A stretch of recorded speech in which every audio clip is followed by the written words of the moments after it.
When a person dies, it's often a question of what comes next. Is there hell or heaven, a state of purgatory, or simply a black, empty abyss? The fascination and fear of death has plagued humans since the beginning of their existence.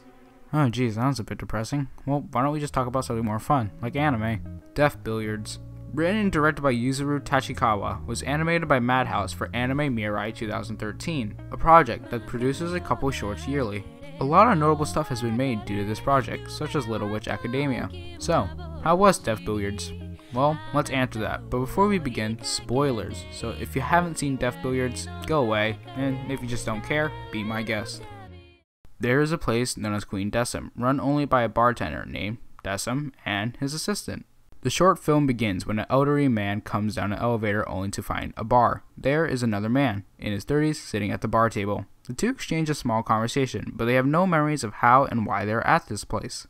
Decim soon reveals that the two cannot leave and must play a game with their lives on the line. However, he can't tell them what happens if they win or if they lose. The game, of course, is pool. The balls are displayed, having images of their body parts on each of them in place of numbers. The images are in sync with their actual organs, which Decim calls an enhancement to the game.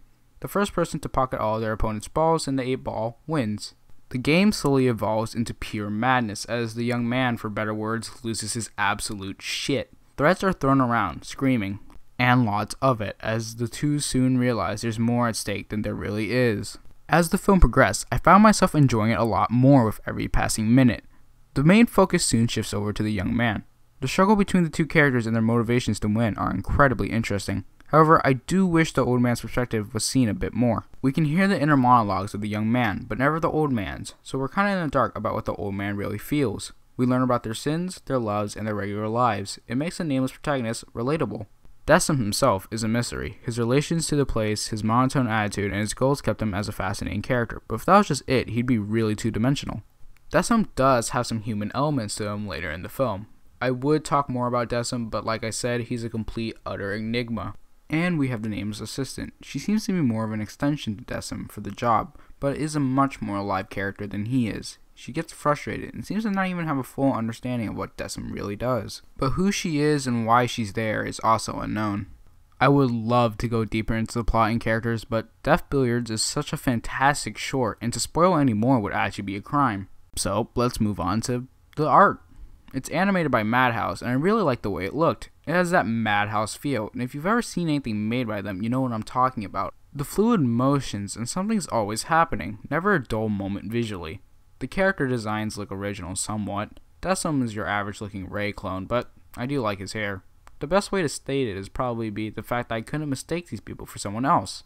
The way they're written and the way they look actually makes it so these are unforgettable characters. I really could remember anything and everything they did.